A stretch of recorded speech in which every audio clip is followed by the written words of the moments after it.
Protein adalah struktur biopolimer yang terdiri dari asam amino.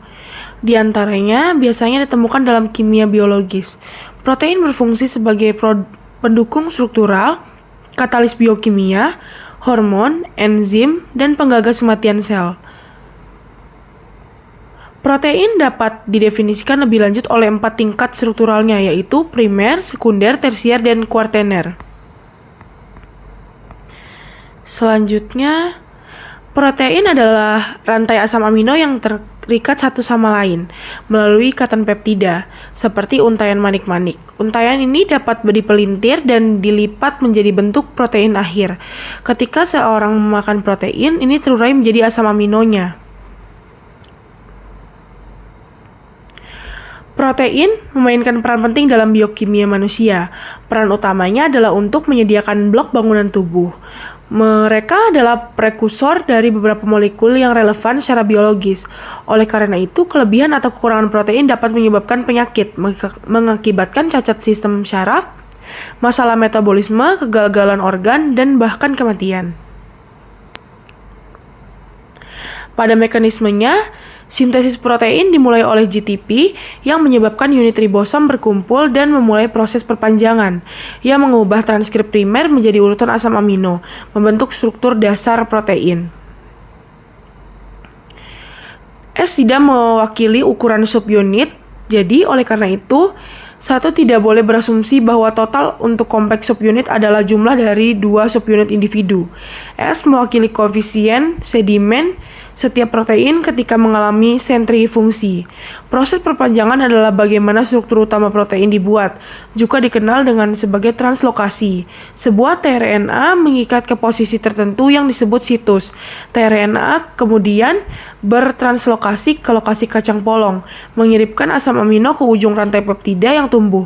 Akhirnya, tRNA bergerak ke situs E di mana ia keluar.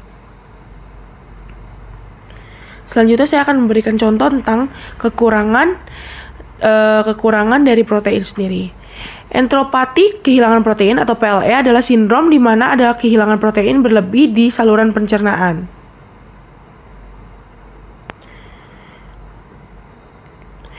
PLE sendiri, kehilangan protein yang berlebih, terjadi di saluran pencernaan karena etiologi yang berbeda. Ini dicurigai pada pasien dengan protein serum rendah, di mana penyebab lain hipoproteinemia telah dikesampingkan.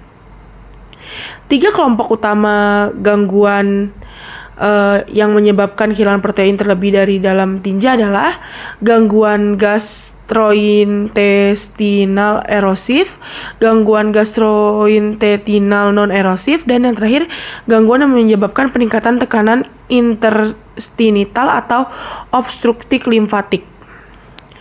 Kondisi ini terjadi ketika hilangnya protein melalui saluran pencernaan melebihi sintetis protein oleh tubuh, yang menyebabkan hipoproteinemia.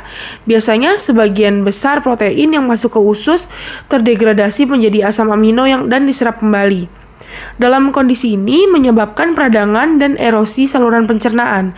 Permeabilitas mukosa meningkat, menyebabkan kebocoran protein serum yang berlebihan ke dalam usus, dan reabsorpsi yang buruk. Keadaan ini menyebabkan hipoproteinemia pada penyakit yang menyebabkan peningkatan tekanan limfatik dan obstruksi limfatik.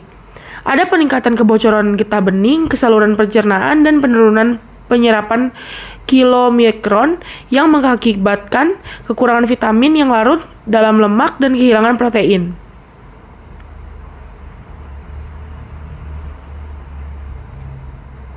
Mengobati patologi yang mendasar adalah andalan pengobatan. Selain itu, memodifikasi pola makan juga memainkan peran penting dalam pengobatan entropati kehilangan protein. Diet kaya protein dan trigliserida rantai menengah